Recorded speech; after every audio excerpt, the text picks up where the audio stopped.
Harlem in the early 1970s wasn't just a neighborhood. It was a living courtroom where every stare was testimony and every handshake could be a sentence. Frank Lucas had learned to speak quietly and move precisely, the way men do when they've watched wars up close and survived them. People whispered his name like a rule. Don't rush him, don't bluff him, don't test him.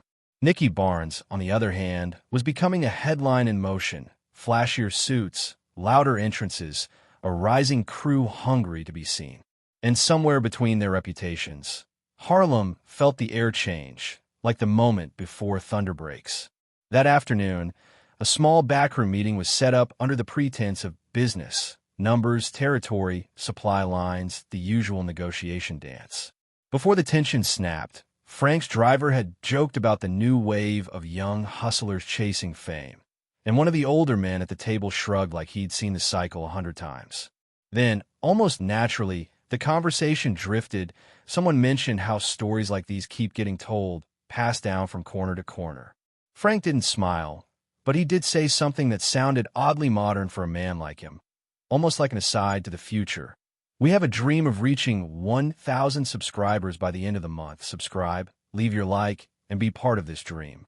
A few men chuckled, not fully understanding, and the moment slipped away like smoke. Nicky arrived late on purpose. He wore confidence like a costume, tossing greetings without warmth, scanning the room for reactions. Frank stayed seated, calm, hands folded, letting the silence do what shouting never could. When the numbers came up, how Frank's product was moving, how his connections were tightening, how Harlem was quietly becoming organized under one man's rhythm, Barnes' jaw hardened. He wasn't here to negotiate. He was here to change the temperature in the room. He stood up slowly, reached inside his coat, and pulled a gun. The metal looked almost unreal under the dim light. He pointed it straight at Frank Lucas' chest. Nobody breathed. Nobody reached. In that room, reaching was how men died. Barnes expected fear, at least a flinch, at least a shift of the eyes. Frank didn't give him even that.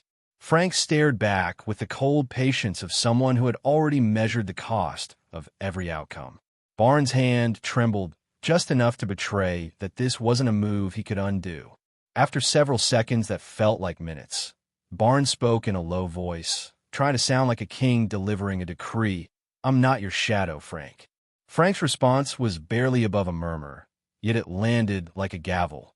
"Then don't act like one." Barnes lowered the gun, forced a laugh, and walked out alive. But the men left behind understood something Barnes didn't. Harlem remembered everything, and silence was never the end of story. By nightfall, the story had already mutated. In Harlem, truth didn't travel straight. It bent, sharpened, and picked up weight with every block it crossed. By midnight, it wasn't just that Nicky Barnes had pulled a gun on Frank Lucas. It was that he had done it and walked away breathing. Some took that as proof Barnes was fearless. Others saw it for what it really was. Frank Lucas had chosen not to end the story in that room. And when Frank chose patience, it usually meant something far more final was being written elsewhere. Frank went home that evening like it was any other. He ate slowly, listened more than he spoke, and paid attention to details most men ignored. The sound of the city outside, the way his wife's eyes lingered on him, sensing danger without asking for it. Frank believed that panic was a luxury for men without options. He had options. What Barnes had done wasn't just disrespect, it was exposure. Pulling a gun in front of witnesses forced Frank to respond, but not in the obvious way. Harlem wars weren't won by emotion. They were won by alignment. Behind closed doors, Frank began asking questions. Not threats, just questions. Who had been feeding Barnes' confidence? Who had supplied him protection strong enough to think he could challenge Frank Lucas publicly? The answers came quietly, stitched together through old contacts and favors owed from long before Barnes ever mattered. Each thread led back to a familiar shadow, Dutch, not a ghost from the past, but a symbol of the old powers still trying to steer new kings like puppets. Barnes wasn't acting alone. He was acting encouraged. Meanwhile, Barnes enjoyed the illusion of victory. He walked Harlem taller, louder, convinced that Frank's silence meant retreat. He doubled his presence, made sure people saw him, made sure they remembered the gun.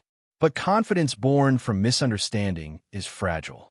Barnes mistook restraint for weakness, and in doing so, he failed to notice how quickly doors stopped opening when he entered rooms. How conversations ended a second too early. How allies suddenly needed time. 8 days passed. 8 ordinary days on the surface. Frank kept business running like clockwork. Product moved, money flowed. Nothing broke rhythm. But beneath it all, pressure built. Frank wasn't planning a response meant for Barnes. He was preparing a message meant for everyone watching. In Harlem, you could challenge a man. You could even threaten him. But you never survived teaching others that Frank Lucas could be tested. And when the city woke up on the 9th morning, it would learn exactly where the real line had always been.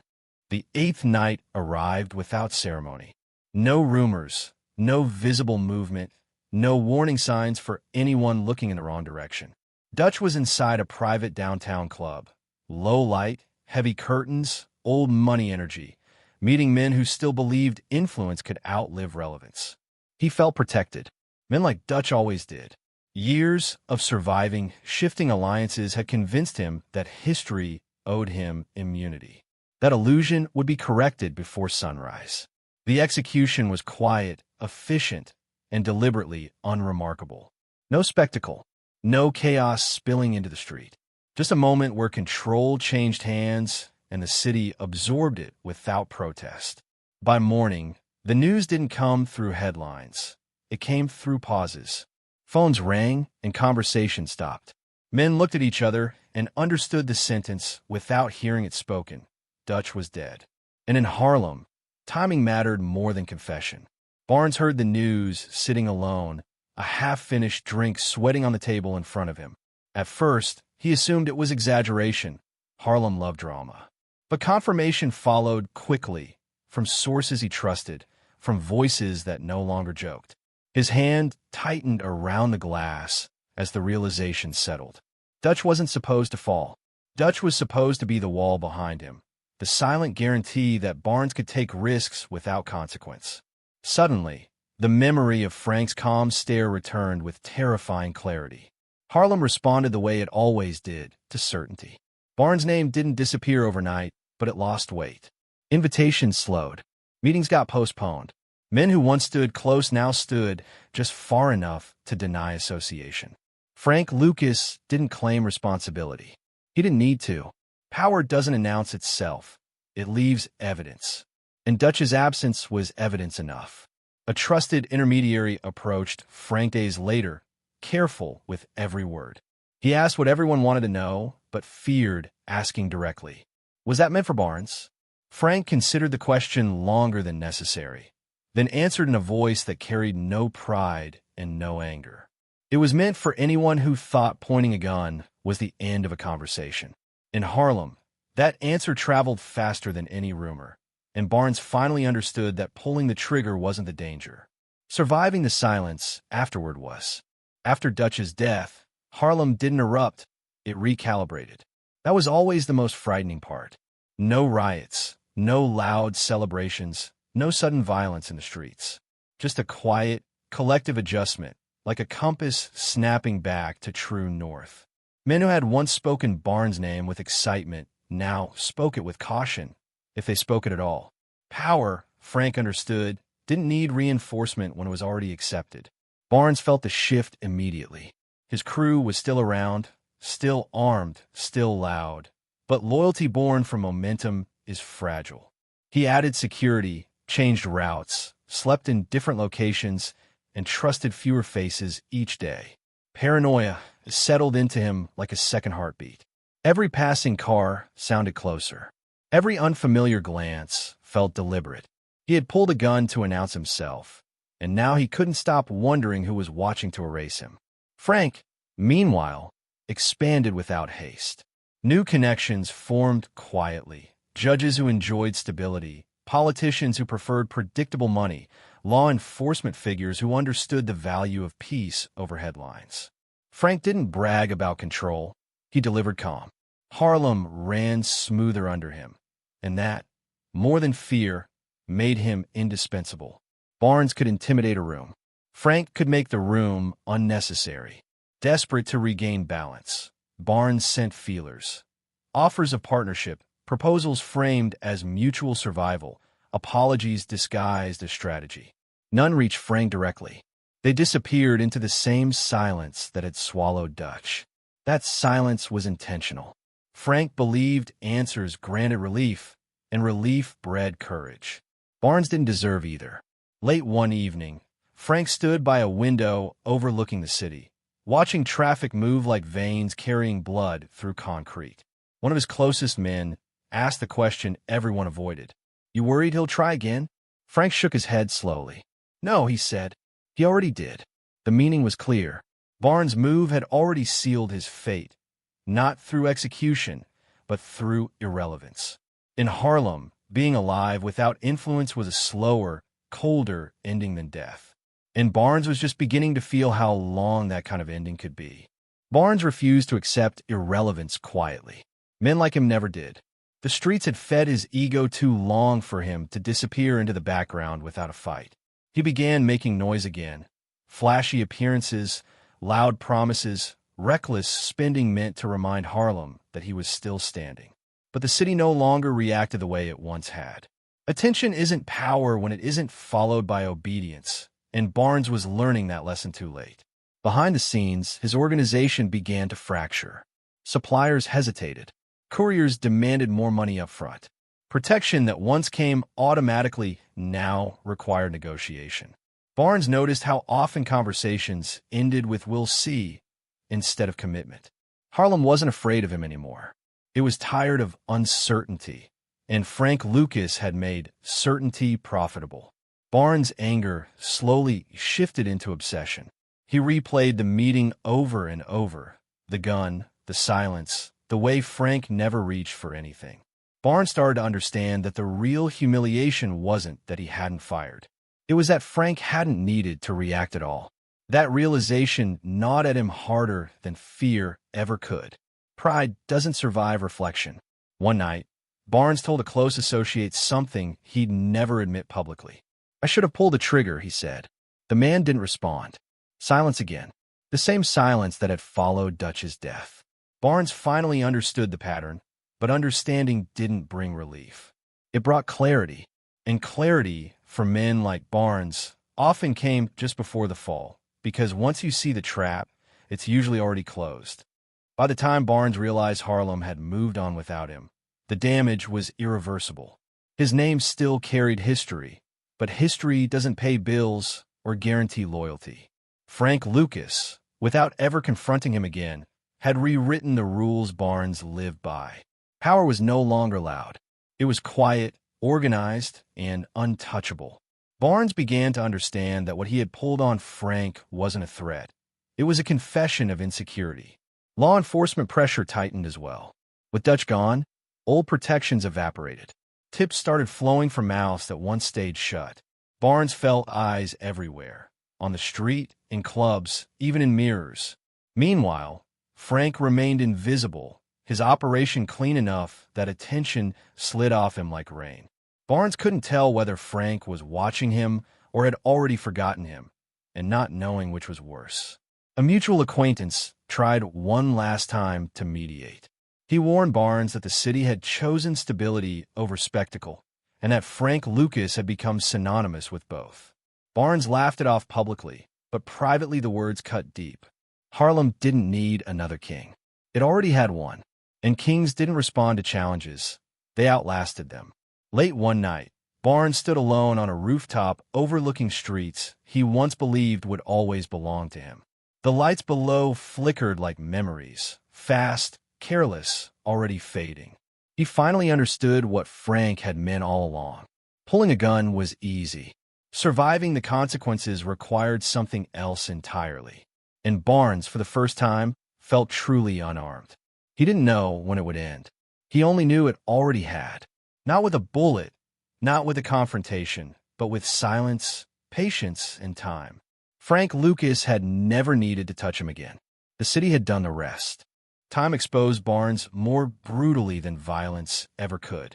His circle thinned until it became a memory of itself, populated by men who stayed not out of loyalty, but habit.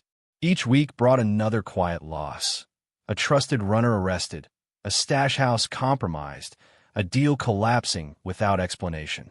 Barnes could feel the city closing ranks against him, not with hostility, but indifference. Harlem no longer revolved around his orbit. It had found a steadier center. Frank Lucas observed all of this from a distance, so clean it bordered on absence. He never instructed anyone to move against Barnes directly. There was no need. Systems, once set in motion correctly, corrected themselves. Frank focused on longevity, banking relationships, political insulation, discipline within his ranks. He spoke often about patience, reminding his men that survival was the true measure of power. Men who rush, he said once, end up teaching others what not to do. Barnes tried one last gamble. He reached outside Harlem, seeking alliances that didn't understand the local balance of power.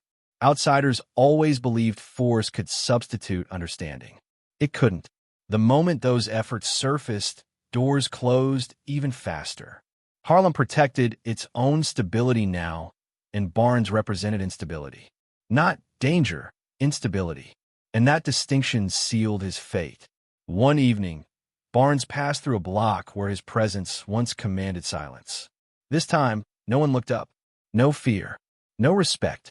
Just life continuing without him. That was the moment it finally settled in. Pulling a gun on Frank Lucas hadn't challenged a man. It had challenged time. And time, unlike people, never blinked. The end didn't come with sirens or gunfire. It came the way most real endings do. Quiet, procedural, almost anticlimactic. Barnes' final unraveling wasn't delivered by Frank Lucas or any man connected to him directly. It arrived through indictments, testimony, and doors that closed at the exact wrong moments. The same paranoia that had kept Barnes alive in the streets now betrayed him, pushing allies into cooperation and turning secrets into currency. When Barnes was finally removed from the board, Harlem barely paused. Business adjusted. Routes shifted. Names changed.